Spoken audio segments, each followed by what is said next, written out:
de forma progresiva la calidad de vida.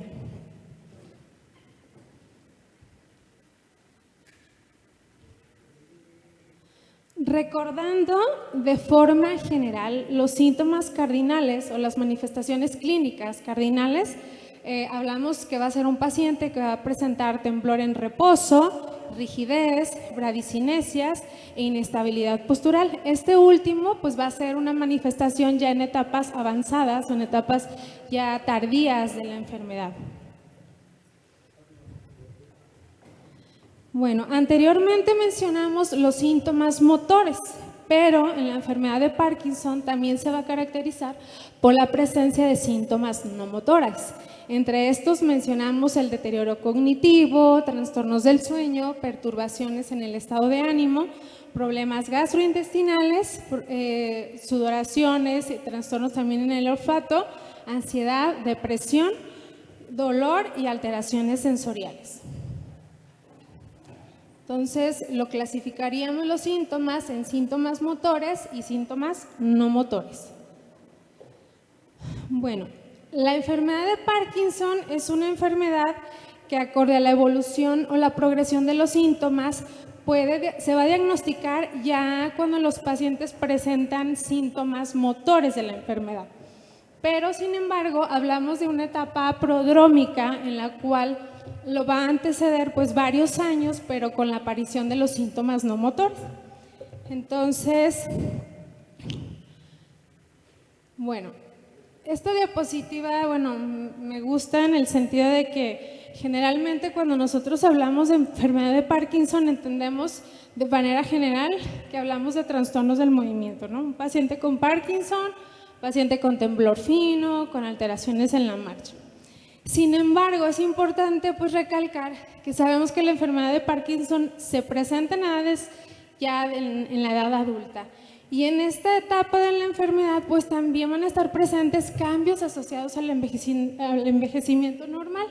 Entonces vamos a tener alteraciones o un deterioro estructural y funcional a nivel sistémico, pero es importante también recalcar no dejar de lado la alteración en la función pulmonar o la función respiratoria, que esto generalmente no se menciona o se menciona poco en lo que es la literatura habitual. Entonces, asociado de manera general al envejecimiento normal, pues vamos a tener una disminución en lo que es la capacidad aeróbica máxima y de forma global una disminución en el rendimiento músculo-esquelético, pero no solo hablando a nivel periférico, sino también a nivel de la musculatura respiratoria. Entonces, aunado a esto, se entiende que no únicamente vamos a tener síntomas motores o afecciones musculoesqueléticas, sino también vamos a tener pacientes que van a tener una percepción de disnea y fatiga. Entonces, de esta manera, ¿qué va a pasar? Pues es un paciente que no solo va a tener alteraciones en la marcha, en el movimiento, sino es un paciente que también pues se va a cansar, ¿no? Al momento de caminar, al momento de hacer sus actividades de la vida diaria, ¿no? Entonces, esto es un dato muy importante que tenemos que considerar al momento de nosotros plantear nuestros objetivos en rehabilitación. Y si nos acompañan aquí médicos generales o de otras especialidades, pues no dejar de lado este punto que es muy importante en el abordaje del tratamiento. Entonces, ¿qué pasa cuando tenemos un paciente que, aunado a todo lo motor, pues tiene disnea y fatiga? Vamos a generar, o más bien va a ser un paciente que va a tener un círculo vicioso. ¿En qué sentido? Si tenemos un paciente que tiene alteraciones en el movimiento y tiene percepción de disnea y fatiga, ¿qué pasa? Pues es un paciente que se mueve menos, ¿no? Se entiende. Entonces, al ser un paciente que se mueve menos, va a ser un paciente que va a tener una repercusión importante en la disminución en lo que son las actividades de la vida diaria. De manera general, ¿no? Pararse, simplemente ir al baño, ir al comedor, no sé, lo básico que el paciente pueda realizar. Entonces, al haber este círculo vicioso y al ser un paciente que se mueve menos, pues va a ser un paciente que a final de cuentas va a tener un desacondicionamiento físico importante, ¿sí? Por la enfermedad, pero aunado más a todos los síntomas que es importante que relacionemos de manera conjunta. Si tenemos un paciente que se mueve menos, que va a tener limitada la actividad y el movimiento, pues va a generar en menor o mayor medida algún grado de discapacidad. Entonces eso es importante tenerlo en cuenta, ¿ok? Entonces, ¿cuándo se sugiere iniciar con un programa de rehabilitación en el paciente con enfermedad de Parkinson?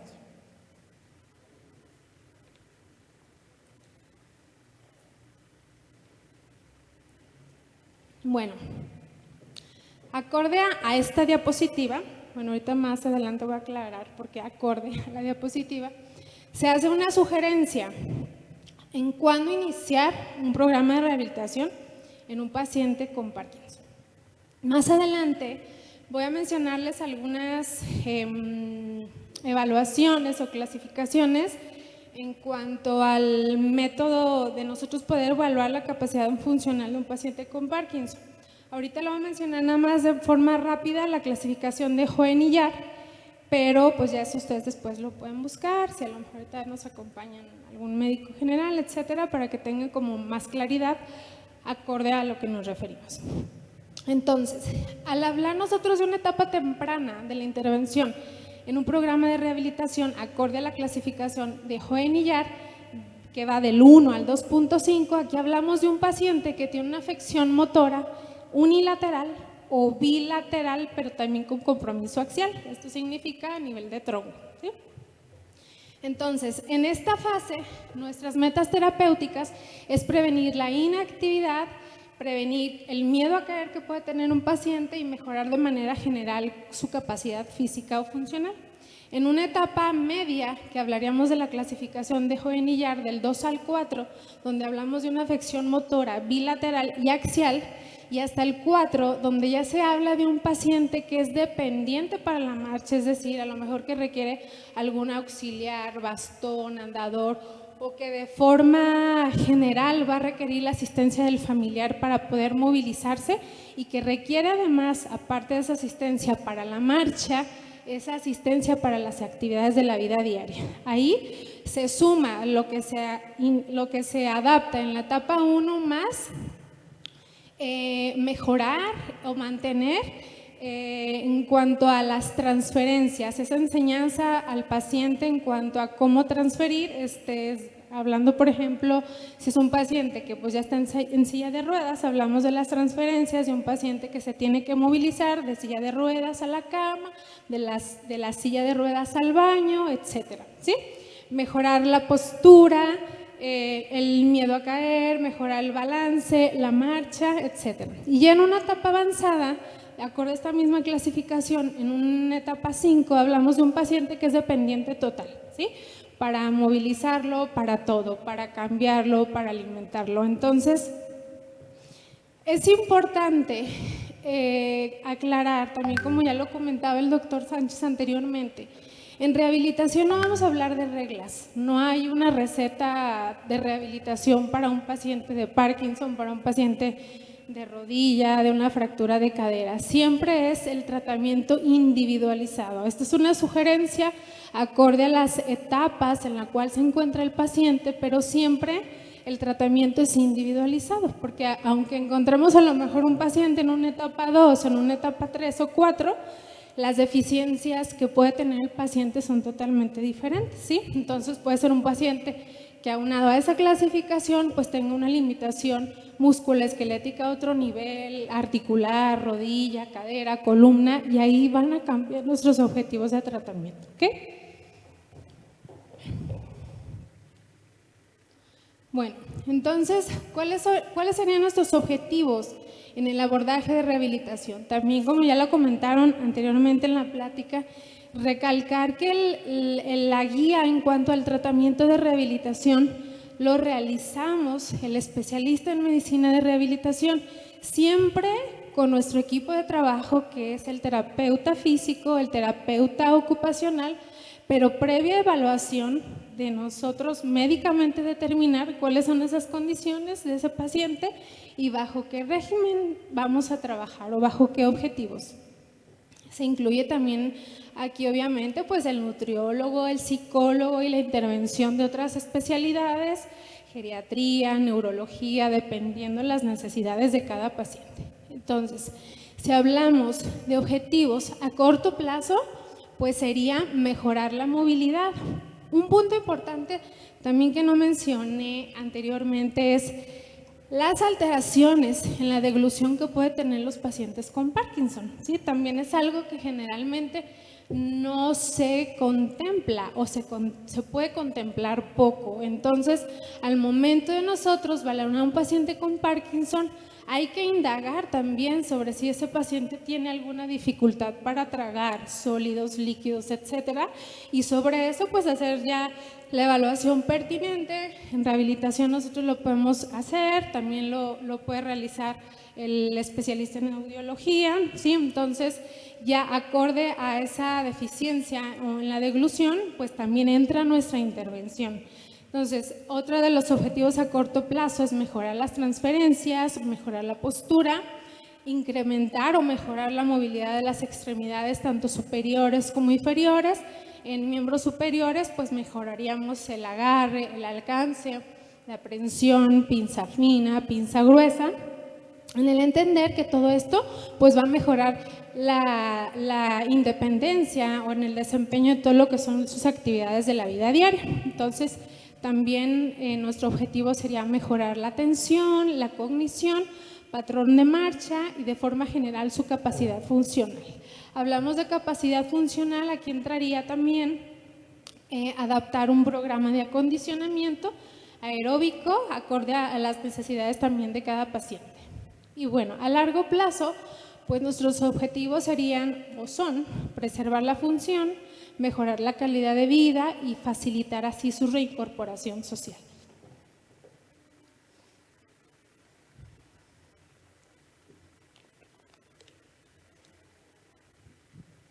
Bueno, para nosotros poder determinar nuestro plan de tratamiento o nuestra intervención, tenemos que hacer previamente una evaluación. Entonces, vamos a hacer una evaluación física, funcional, evaluación del equilibrio, evaluación de su sistema emocional, evaluación de la fuerza, la calidad de vida, la marcha. También importante considerar la función pulmonar y la fuerza de los músculos respiratorios. El deber ser es hacer una evaluación previa y una evaluación posterior a la intervención de todas esas pruebas para poder determinar el avance que nuestro paciente pudo o presenta en ya posterior a un programa de rehabilitación. A continuación les voy a presentar de manera general qué tipo de pruebas nosotros podemos utilizar para evaluar cada uno de estos puntos que ahorita les describo. No voy a hacer la descripción de cada una de las pruebas porque pues eso nos llevaría muchísimo tiempo, pero a grandes rasgos únicamente comentarse.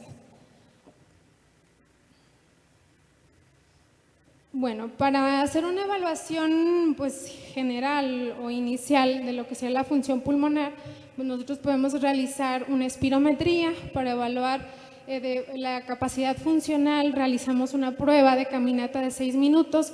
Esta es una prueba en la cual nos basamos para poder aplicar un programa de acondicionamiento individualizado. Es una prueba sencilla, pero sí es importante saberla realizar adecuadamente, ya que los parámetros que nos arroja son muy importantes, valorando de manera general todo a nivel musculoesquelético, respiratorio, metabólico, y ahí vamos a darnos cuenta de manera general, pues tanto el comportamiento cardíaco, pulmonar que puede tener a grandes rasgos el paciente. Otras escalas, que era la que ya les comentaba anteriormente, era la de Hoehn-Yahr y el MDS-UPDRS modificado en pacientes con Parkinson. Para nosotros evaluar el estado emocional del paciente, pueden utilizarse dos cuestionarios, que es el cuestionario de HAD, este evalúa ansiedad y depresión, Beck únicamente depresión. Para evaluar fuerza clínicamente con escala de Daniels o dinamometría. Y evaluamos siempre en rehabilitación la marcha, ¿no? Ahí evaluamos todo lo que son las fases de la marcha, desde el choque del talón, qué tanta aumento de la base de sustentación tiene el paciente, qué tanta estabilidad tiene el realizar giros, qué postura tiene, si hay una antepulsión de tronco, ¿sí? Que esto pues se va a ver siempre alterado en los pacientes con enfermedad de Parkinson. Y bueno, y para evaluar la calidad de vida, ya también se mencionaban en la charla anterior, Bartel y FIM, y otro específico para Parkinson, el PDQ-39. Para evaluar marcha y equilibrio, estas dos pruebas son muy sencillas, muy rápidas. Lo que es TINETI evalúa específicamente marcha y equilibrio. Ahí evaluamos tanto equilibrio estático, dinámico, desde el que el paciente intenta la bipedestación al iniciar la marcha, se evalúa en un espacio corto, evaluamos ahí también fases de la marcha y podemos darnos cuenta pues de esas alteraciones en el equilibrio y la propiocepción que puede tener nuestro paciente. Para evaluar la fuerza de los músculos respiratorios podemos darnos una idea con el pico flujo de tos.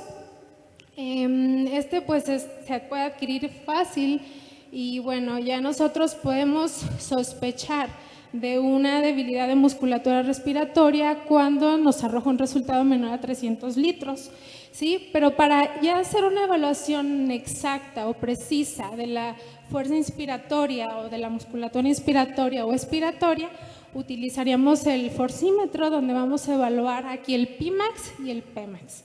Y acorde al resultado, vamos a utilizar las válvulas de entrenamiento que son las Terz-Hold, y ya sobre esta o sobre el resultado del Pimax-Pmax adaptaríamos el ajuste para el entrenamiento. Aquí como comercial, en esta oleada que presentamos de COVID, hubo una prescripción realmente, pues, puedo decir mala en algunas ocasiones, porque generalmente estas válvulas se dieron como pan caliente, realmente pues sin una adecuada prescripción. Entonces es importante que el momento que se prescriban estos aditamentos pues sean con una buena justificación médica y siempre de manera objetiva, tomando en cuenta los valores de medición que tienen que considerarse al momento de prescribirlas. Bueno, vamos a hablar rápidamente de los componentes de un programa de ejercicio. Esto es el cual puede incluirse en un programa de rehabilitación de un paciente con Parkinson. Entonces, vamos a incluir siempre entrenamiento de tipo aeróbico, entrenamiento de fuerza, flexibilidad, equilibrio y propiocepción. Esto siempre basado en los principios de prescripción del ejercicio, que se basa en el FIT. El FIT corresponde a la frecuencia, intensidad, duración y tipo. Frecuencia se refiere cuántas veces a la semana, ¿no? Voy a poner a ese paciente a hacer ejercicio. Intensidad, esto basado en parámetros obviamente cardíacos que van a ser individualizados acorde a cada paciente. Esto se refiere pues a qué intensidad yo voy a trabajar con este paciente, una intensidad baja, media, alta. Nunca vamos a manejar un paciente con Parkinson una intensidad alta, ¿sí? Siempre entre baja podemos llegar a una intensidad media. Esto siempre individualizado, ¿sí? Porque hay que considerarse todos los antecedentes, todas las comorbilidades, tanto cardíacas o pulmonares que un paciente pueda presentar. Bueno, hablándole de entrenamiento de tipo aeróbico, nosotros podemos utilizar la banda o lo que es la caminadora, cicloergómetro de brazos y piernas. La adaptación de cada uno de estos va a depender de esas afecciones musculoesqueléticas que pueda tener un paciente. Si es un paciente que a lo mejor tiene limitación importante para la marcha, pues voy a utilizar un cicloergómetro de brazos, ¿no? Si es un paciente que puede caminar sin problema, pues yo adapto la banda o la caminadora. Esto depende de las necesidades de cada paciente. La frecuencia, lo ideal es 3 a 4 veces por semana. Esto lo podemos hacer continuo, interválico. Interválico se refiere por lapsos de tiempo, es decir, 3 minutos, descansa 2, 3 minutos, descansa 2. Pero eso lo definimos también acorde a cada paciente, ¿sí? No hay una regla, no puedo decir, pues todos van a caminar 5, descansa 2, 5, descansa 2. Hay que hacer una evaluación previa y poder determinar cómo lo voy a adaptar. El entrenamiento de fuerza igual, puede adaptarse lo ideal de 2 a 3 veces por semana. El objetivo es el incremento de la fuerza, trabajando pues grupos musculares específicos acorde a esas deficiencias previo a una evaluación que ya realicé. Entrenamiento de flexibilidad, siempre incluir todos los grupos musculares, desde cuello, miembros torácicos, miembros inferiores. Lo ideal pues que lo hagamos todos los días o que el paciente lo haga todos los días, ¿sí? Eso es lo ideal. Y bueno, adicionales y con alta repercusión importante en el paciente con enfermedad de Parkinson, hablamos del tai chi, boxeo y danza. Estos, de manera particular, van a trabajar un control postural dinámico importante, se va a trabajar la cognición, el control de su centro de gravedad, equilibrio y de manera directa e indirecta también las fases de la marcha. Entonces, la intención en estos tipos de ejercicio es que se incorporen parámetros importantes para que la neuroplasticidad dependiente de la experiencia, que incluye intensidad, repetición, especificidad, dificultad y complejidad en la práctica, y de esta manera vamos a mejorar todas las alteraciones que presenta motoras, que presenta el paciente con enfermedad de Parkinson, teniendo un impacto también importante en la cognición. La marcha, pues es uno de los principales factores limitantes en la autonomía de la calidad de vida de los pacientes. Sabemos que está asociado de forma importante a un síndrome de caídas ya en fases avanzadas de la enfermedad. Nosotros evaluamos de manera puntual pues todas las fases de la marcha y acorde a esas deficiencias que podemos encontrar, trabajamos con la reeducación del patrón de la marcha. Sabemos que en etapas avanzadas va a ser un paciente que va a tener una antepunción de tronco, antepunción también de los hombros, flexión de cuello, ¿no? Entonces todo eso va a alterar lo que es el centro de gravedad, que está a nivel lumbar y a nivel sacro. Entonces propiciando pues caídas frecuentes. Vamos a tener también alteraciones en los cambios de dirección, ¿sí? Con la marcha o el freezing clásico del paciente con enfermedad de Parkinson, y al trabajar de nosotros de manera específica el entrenamiento, la reeducación de la marcha, pues van a mejorarse todos estos parámetros, van a disminuir el riesgo de caídas. Utilizamos el metrónomo, que es como un bip que marca ciertos sonidos por minuto acorde a la velocidad o a los pasos que queremos que el paciente dé por minuto. También utilizamos estímulos visuales y pues tareas combinadas. Y bueno, nada más para mencionar rápidamente, a nivel de fisioterapia pulmonar, que es lo que siempre incluiríamos, pues sería la reeducación del patrón respiratorio, diafragmático y costo basal, y ahí podemos agregar también técnicas con expiración de labios fruncidos. Estas nos van a mejorar o un aumento en el volumen corriente, una reeducación diafragmática, optimizando de esta manera la mecánica respiratoria, mejorando también la ventilación, perfusión. Es poco frecuente que utilizamos técnicas instrumentales como es el chaleco percutor o máquina de tos. Esto generalmente lo utilizamos cuando el paciente aunado a una enfermedad de Parkinson pueda tener algún tipo de neumopatía, ¿sí? Combinada, EPOC u otra enfermedad. Si es solamente Parkinson aislado, únicamente utilizamos lo que ya mencioné anteriormente. Y bueno, sin dejarle de lado la terapia ocupacional, que es también parte importante en la intervención en un programa de rehabilitación. Bueno, esto sabemos que va a mejorar la destreza manual en las actividades de la vida diaria, también a nivel cognitivo, mejorará la coordinación oculomanual, la pinza fina, la atención, la memoria, mediante juego también. Y todo eso en pro de mejorar pues el mejor desempeño en las actividades de la vida diaria, como las transferencias, mejorando también las técnicas de ahorro de energía, y también pueden adaptarse a aditamentos especiales para ayudar en la asistencia del vestido o la alimentación. Bueno, como conclusiones, pues únicamente concluir en que un programa de rehabilitación en un paciente con enfermedad de Parkinson tendrá como objetivo potencializar la capacidad funcional y de esta manera favorecer al máximo la independencia funcional, logrando un marcador positivo e importante en la calidad de vida, disminuyendo de esta manera pues, las limitaciones funcionales y posibles restricciones y así aumentar la participación en los diferentes ambientes en los que el paciente se desenvuelve. Todo programa de rehabilitación debe ser dirigido por un médico especialista en rehabilitación para plantear objetivos específicos e individualizados acorde a las necesidades de cada paciente. Y sería todo. Muchas gracias.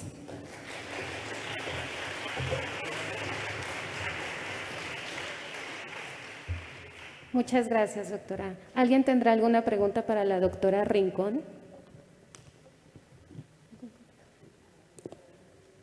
Bueno, doctora, yo quisiera agradecer que recalque la importancia de la rehabilitación en todo tipo de pacientes, principalmente en estos que son bastante complicados.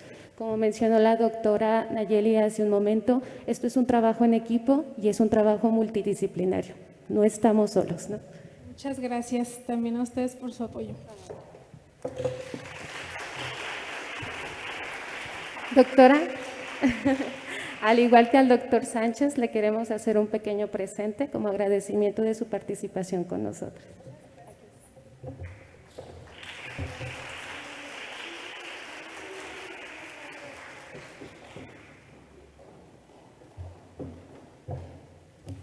A continuación, el siguiente tema es presbiacusia.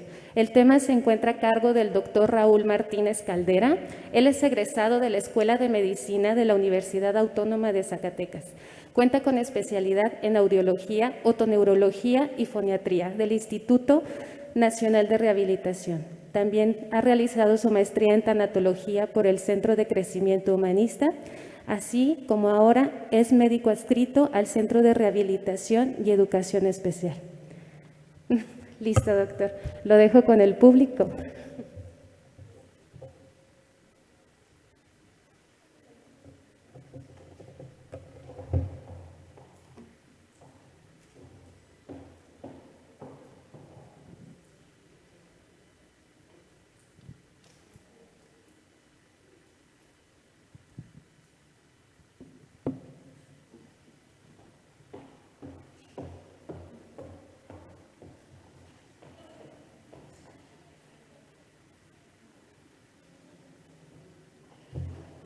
Perdón, porque tenemos público virtual.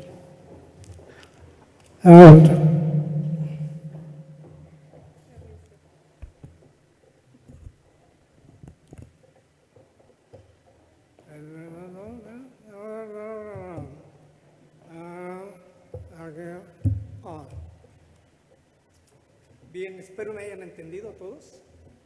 En ambos, ¿sí? Es un pequeño ejemplo del paciente adulto que no escucha bien, se siente incomunicado, ¿sí? En aquellos ya largos ayeres, cuando hice la especialidad, nos invitaron al Instituto de Niños Ciegos y nos decían, a ver, para que puedan sentir empatía, pues primero a inhibirles la aberrancia visual, ¿sí? Quise hacer este pequeño ejercicio de 10 segundos con ustedes, de sentirnos incomunicados. En el aspecto visual, pues cerramos los ojos o nos cubrimos con una franja, pero el oído no, es el único sistema que está funcionando toda la vida, al igual que el corazón, en el ser humano. Podemos disminuir las otras aferencias, pero nunca la auditiva, de tal manera que de tanto y tanto, pues llega a cansarse, ¿sí? Entonces, ese cansancio, ¿sí?, pomposamente pues le llamamos presbiacusia.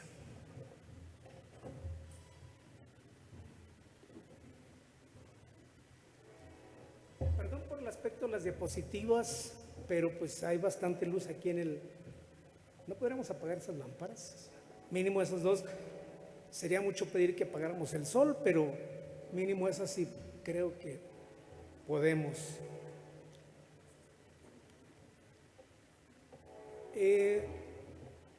Espero que la gran mayoría hayan escuchado hablar de Helen Keller.